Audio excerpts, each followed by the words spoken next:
Assalamualaikum warahmatullahi wabarakatuh. Perkenalkan, nama saya Balkis Rohani. Saya dari Prodi Agribisnis semester 3.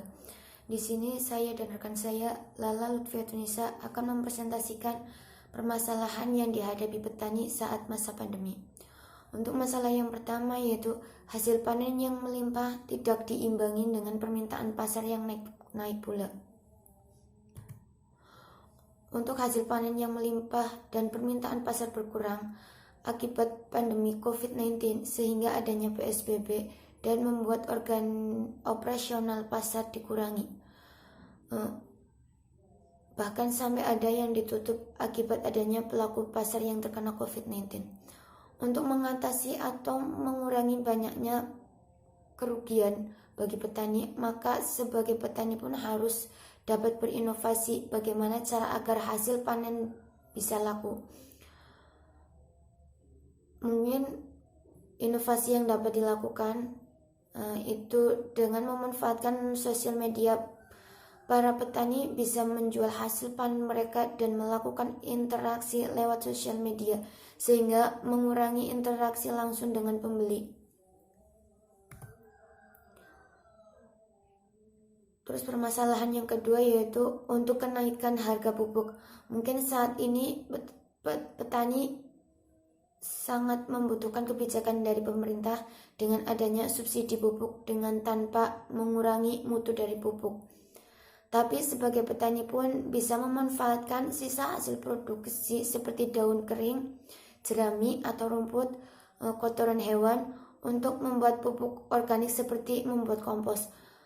Lagi pula pupuk organik juga bagus untuk perbaikan unsur tanah yang terlalu banyak menggunakan pupuk kimia. Mungkin itu saja yang dapat saya sampaikan. Apabila ada salah kata, saya mohon maaf. Dan untuk permasalahan selanjutnya akan disampaikan oleh Mbak Lala. Terima kasih. Wassalamualaikum warahmatullahi wabarakatuh. Perkenalkan, nama saya Lala Lutfiatunisa dari Prodi Agribisnis Universitas Peradaban. Di sini saya akan melanjutkan penjelasan dari Mbak Balkis. Di Kabupaten Malang, rencana pemberlakuan PSBB oleh Gubernur Jawa Timur disambut masyarakat dengan membagi-bagikan sayuran secara gratis dengan hasil tani mereka. Contohnya seperti sawi, bayam, dan lain sebagainya. Sejumlah petani sayur bahkan memilih membuang ikatan-ikatan sayur itu ke aliran sungai sebagai bentuk kekecewaan.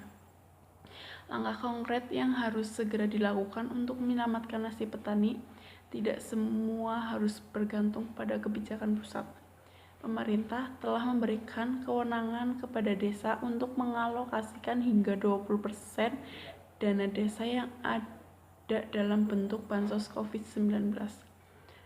Desa bisa melakukan pembelian hasil panen petaninya dengan harga yang wajar untuk kemudian dikembalikan lagi ke warga terdampak melalui proses bansosnya.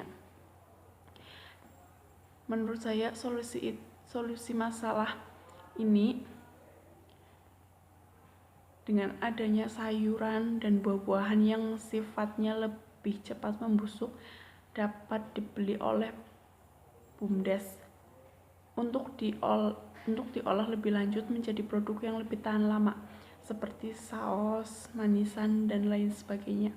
Akan lebih bagus lagi dalam pengolahannya mengoptimalkan tenaga kerja setempat dengan dikerjakan di rumah masing-masing.